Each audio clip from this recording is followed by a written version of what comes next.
I don't frankly give a damn what you think of me since I've never heard of you. And I've never heard of you until I briefed myself for this. But that's not the issue. You have a new book out. Then why the hell are you interviewing me, sir? It's an interesting book.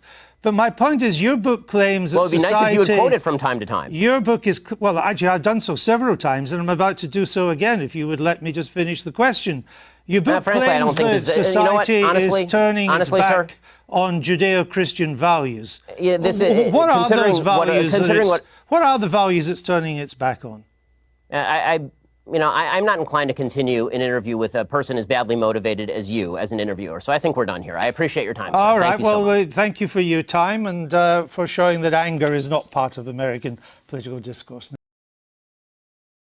In all my years looking into political commentary, I have seen many people lose a debate. But I have never seen somebody lose an interview and then rage quit.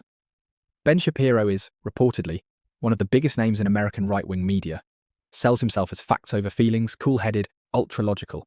So what you're about to watch is genuinely delicious. A British journalist asking calm, basic, accountability questions, and Shapiro slowly unravelling in real time. And no, this isn't just a spicy exchange. It's character under pressure. We'll watch the whole sequence uninterrupted, then I'll break down exactly where it snaps. Ben Shapiro, you're followed by millions of people online and on social media. You're one of the biggest names in American conservatism. What is it you think you're tapping into?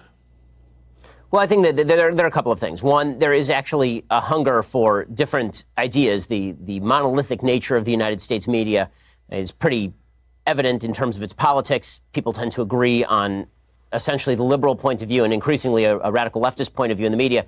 And obviously, I speak in response to that. At the same time, I try to provide an honest take on the issues of the day, and that means that I am not beholden to the Republican Party, for example. It means that I am going to speak out whenever I think that a principle is being violated, just no matter who is doing the violation. You worked for the right-wing Breitbart website, but you left over its support for Donald Trump. And I think you said you'd never vote for Mr. Trump. Why is that? Well, in 2016, the Breitbart made a hard turn in favor of one particular candidate, and that's their prerogative. Lots of publications have an editorial point of view, and Breitbart was one of those. The reason that I left Breitbart specifically was because of an incident in which a Breitbart reporter, a female reporter, was grabbed on the arm by Corey Lewandowski, then the campaign manager for President Trump, and was bruised on the arm, and then Corey Lewandowski proceeded to lie about it, and Breitbart proceeded to throw its own reporter under the bus, suggest that she was lying or making this up. And at that point, I determined that I could no longer work for a publication that wasn't even willing to stand up for its own reporters, and instead would throw those reporters under the bus in favor of a candidate that it sought to back. Haven't you lost your battle for the Republican Party, though? Isn't the Republican Party now the party of Trump? No, I mean, I think that the Republican Party is always the party of whomever is the president, technically speaking. But in terms of who are the sort of the thought leaders inside the conservative movement, who are the people who are driving a lot of the discussion inside the conservative movement, I don't think that's correct at all. I think that most Republicans see President Trump as a vehicle for their policy preferences, but that doesn't necessarily mean that they agree with all of his personal foibles or the way that he behaves or the things that he says. And I think a lot of Republicans respond in anger to the media attacking President Trump mainly out of a reactionary and half-appropriate upset that the media seem to have a double standard when it comes to covering certain politicians. I'm interested that you think there's a thought movement inside the Republican Party. I mean, haven't the conservatives run out of ideas in America? All the new policies, the Medicare for all, $15 minimum wage, the Green New Deal, they're all coming from the left, and they're popular. Well, frankly, I'm confused by the idea that any of those are particularly new ideas. I mean, most of those ideas have been around since Franklin Delano Roosevelt at the very earliest, or at the very latest, rather. Some of them go all the way back to Woodrow Wilson. But the idea that new ideas are absent in the Republican Party is obviously untrue. We have a very strong debate that goes on inside sort of the conservative halls of intelligentsia about what is the appropriate action to take with regard to the medical system. Should global warming be considered a real threat, or should global warming be considered something that technology will solve? And if so, what are the best aspects of solving that? Now, there's a rich intellectual debate on the right about nationalism versus patriotism, for example, or populism versus free marketeerism. That debate is happening on the right to sort of suggest that the right in America is bereft of ideas, but the left is full of ideas. Number one, not all ideas are good ideas. I mean, AOC is pretty good evidence of that. I'm a big fan of some old ideas myself that I think are pretty good. But beyond that, I think that it is intellectual sneering of the highest order to suggest that only the left has new and decent ideas. Some of the ideas that are popular in your side of politics would seem to take us back to the Dark Ages, Georgia, new abortion laws, which you are much in favor of, that a woman who miscarries could get 30 years. A Georgian woman who travels to another state for an abortion procedure could get 10 years. These are extreme hard policies. Right, so let's actually let him speak, because when Ben Shapiro is in his comfort zone, he's very polished. Very I'm the rational adult in the room. And for about 5 minutes, you can see why that brand works. He starts with the classic line, there's a hunger for different ideas because the media is monolithic. And I'm sat here thinking, mate, you are the walking, talking business model of that exact ecosystem. It's not edgy to say the mainstream media is biased in 2019 or 2026. That's basically the opening hymn. But listen to the framing. He's not just criticising coverage, he's positioning himself as the heroic antidote. Honest takes, principle over party, not beholden. And look, I'll give it to him. He brings up leaving Breitbart over the Lewandowski incident, and that's a real moment where he's pointing to an actual line in the sand. And then, here we go, because he can't just leave it there. He has to pivot into, most people on the right only use Trump as a vehicle. They don't like his foibles. Translation, we'll tolerate the chaos, the corruption, the degradation, because the policies get us what we want, which is not principle, is it? That's transactional politics dressed up as moral philosophy. And you can literally feel the shift. He starts confident, then the moment the journalist pushes very calmly on whether the movement has run out of ideas, Ben's tone tightens. The defensiveness starts bubbling. And speaking of bubbles, wait until the questions stop being theoretical and start being about what he's actually said. Well, okay, a couple of things. One, I'm not sure. I mean, frankly, I don't know whether are you an objective journalist or are you an opinion journalist? I'm a journalist that asks questions. Okay, so you're a supposedly objective journalist calling policies with which you disagree barbaric and suggesting only one side of the political aisle has ideas. So I just want to point out that I wish you would at least be honest in your own biases. Mr. Shapiro, I know that broadcasting in America is now so polarized that on one program you only have the left and another one you just have the right. My job is to question those who have strong views and put an alternative to them. If you were an anti-abortion person, I would be putting pro-abortion questions to you. But you are really would you call the pro-choice position? So why don't you just answer my question, sir? I'm happy to answer your question. Please answer this one. Would you suggest that a late-term abortion is brutal? I'm not taking a view on this issue. I'm asking you the questions.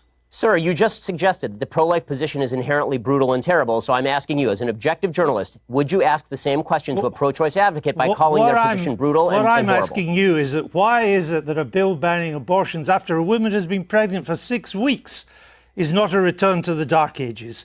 What's your answer? My answer is something called science. Human life exists at conception. It ought to be protected. Now, back to my question to you. You purport to be an objective journalist. BBC purports to be an objective down-the-middle network. It obviously is not. It never has been. And you, as a journalist, are proceeding to call one side of the political aisle ignorant, barbaric, and sending us back to the Dark Ages. Why don't you just say that you're on the left? Is this so hard for you? Why can't you just be honest? Mr. Seriously, Shapiro, it's a serious question. Mr. Shapiro, if you only knew how ridiculous that statement is, you wouldn't have said it. So let's move on. Would you vote for Mr. Trump? I think it's pretty evident from your own questions exactly what you are, sir. Would you vote for Mr. Trump in 2020? I'd certainly consider voting for Mr. Trump in 2020, just like I'd consider voting for anybody else in 2020. But didn't you once say that you'd never vote for him? I said that I wouldn't vote for him in 2016.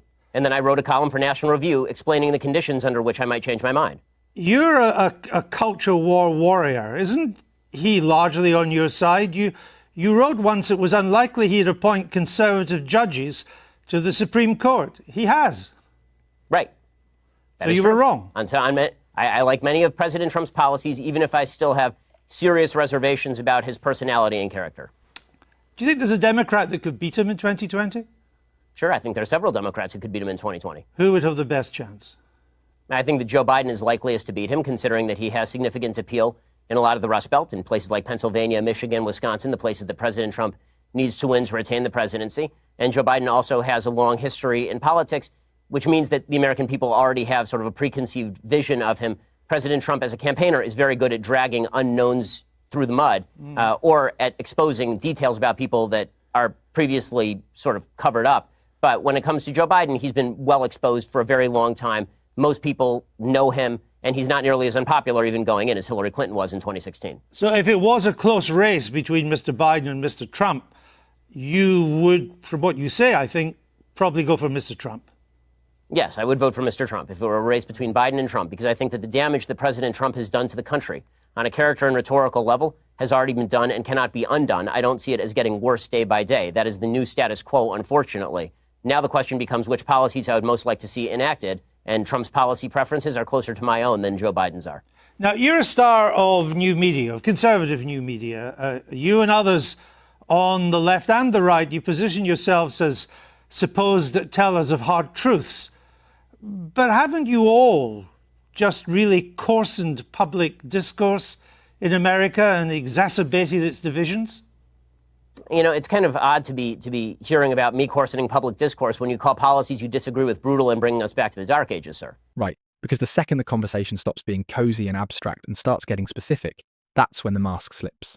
So the journalist brings up those abortion laws, 6-week bans, criminal penalties, the whole welcome to the 1850s vibe, and Shapiro doesn't actually meet the substance first, does he? No, he immediately goes for the referee. Are you an objective journalist? And sorry, I have to laugh because that is such a tell. That's not an answer. That's an escape hatch. And notice the move. He reframes scrutiny as gotcha journalism. Not that's wrong, not here's context, but you're biased for asking. Which is hilarious coming from a guy whose entire brand is basically facts don't care about your feelings, while he's visibly offended that a journalist is doing journalism. Then we get the pivot into moral outrage. Science, life at conception. As if saying the word science is a substitute for acknowledging the real-world fallout of these laws on women who miscarry, who are forced to travel, who get criminalised.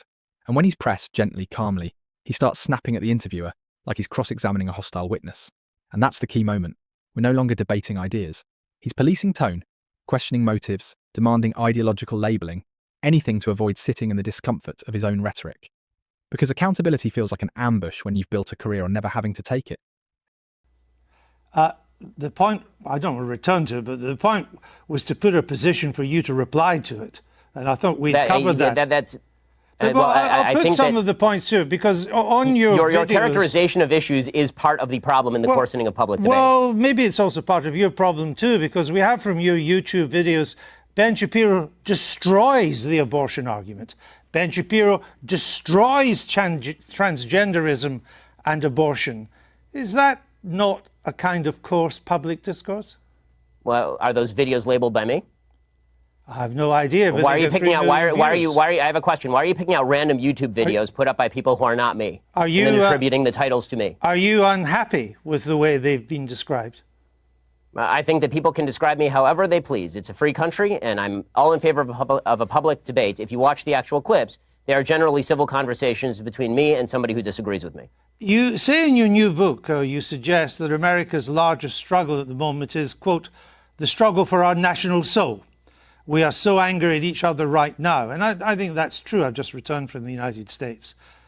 But aren't you part of the problem with the way you go about your discourse, not the solution? I think we can all do better in our discourse, but the fact that I've reached out to so many people across the aisle to have conversations with them is pretty evident. The fact that I was willing to walk from a publication that was paying me money over principle is pretty evident. The fact that I've called out President Trump, a member of a party of which I am a member, repeatedly when I think that he has done things that are immoral, I think is decent evidence that I'm looking at least for a civil conversation. Well, as you say in your book, you say that there's quite a key phrase, we are so angry at each other right now. But as I say, aren't you part of that anger? Aren't you encouraging that anger? For example, you described Mr. Obama's State of the Union address in 2012 as fascist mentality in action. Well, I think that if you want to argue with the characterization, then we can talk about what exactly his State of the Union address said. Is it charged language in politics? Sure. The problem that I have is not with charged language in politics, which I'm generally in favor of. I like a robust public debate and a very loud and spirited public debate. I have no problem with that whatsoever. What I'm talking about is the assumption that people with whom we disagree politically are inherently of bad character or, in your words, want to bring us back to the dark ages. But again, it was your description of the State of the Union address in 2012 as fascist. The wording of President Trump's 2012 address was bad and wrong. There are plenty of things that are bad and wrong, but it doesn't make them fascist. Well, I suppose that's true. But if you would like to, again, if you'd like to read me the column out loud, I suppose I can critique it for you. Oh, well, again, with Mr. Obama, you said, and you're Jewish yourself. I only mention that because to put this in context. The Jews who vote for Obama are, by and large, Jews in name only. Ginos, you call them. My statement was based on the fact that Jews in the United States, as an ethnic group, are largely irreligious, which is true by every single poll. Jews are the most irreligious group in the United States. As an Orthodox Jew who actually takes Judaism seriously, the point that I am making is that most Jews who are ethnically Jewish are not religiously Jewish in any context. No. The point you were making is that Jews who vote for Obama are Jews in name only. And look, I'm not even saying you can't push back on a tough interviewer. You should. But there's a difference between pushing back and throwing your toys out of the pram because the questions are doing their job. Because here's the pivot. Wait, no, it's not even a pivot. It's a full-on swerve into grievance. Suddenly it's not let's debate ideas. It's who are you? I've never heard of you. As if journalism requires a follow account. As if scrutiny is only valid when it comes from someone approved by your fan base. And then we get the grand finale. Badly motivated. Waste of time. I don't give a damn what you think. Right. Facts over feelings, allegedly. The brand is I thrive under pressure. Until the pressure is simply being asked to reconcile your own words with your own book. Notice what he does there. He reframes basic accountability as a character attack. He acts as though quoting his past statements is inherently unfair. But mate, if you built a platform on moral certainty, on calling everyone else deranged or dangerous or corrupt, you don't get to suddenly demand a safe space when someone calmly reads your greatest hits back to you. And the quiet part? International media doesn't play the same cozy tribal game. You can't just monologue, drop a few zingers, and be crowned the winner. So tell me, was that a principled exit? Or was it a rage quit dressed up as professionalism?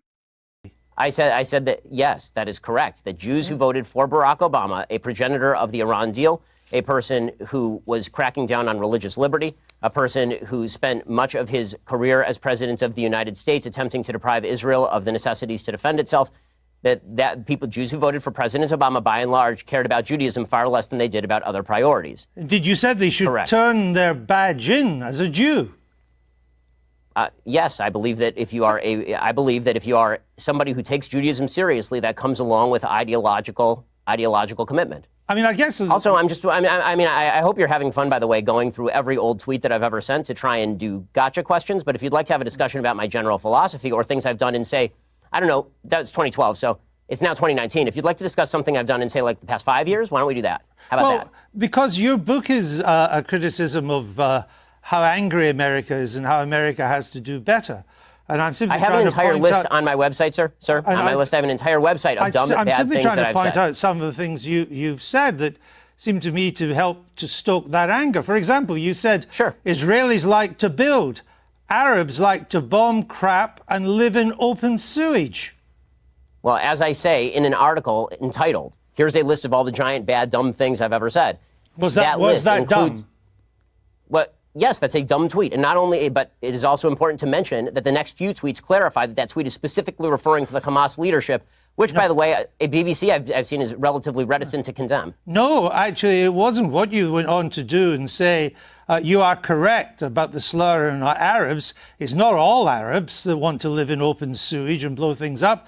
It's just Palestinians, you went on to say. No, it says the ones who take sides against Israel in the Israel-Palestinian conflict. Population is rotten to the core, you went on to say. Not Hamas, the Palestinian Arab population. I say that by poll numbers, they elected Hamas.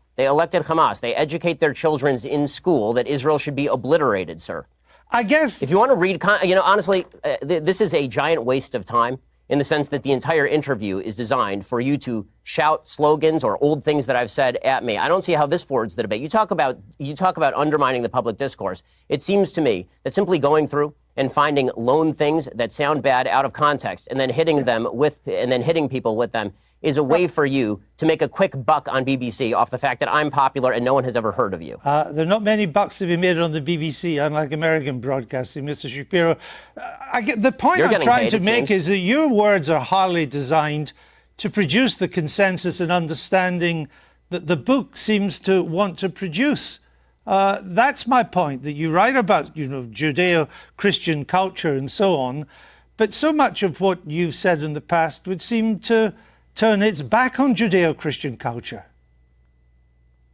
You're lecturing me on Judeo-Christian culture after you call the pro-life position barbaric? I just asked you a question.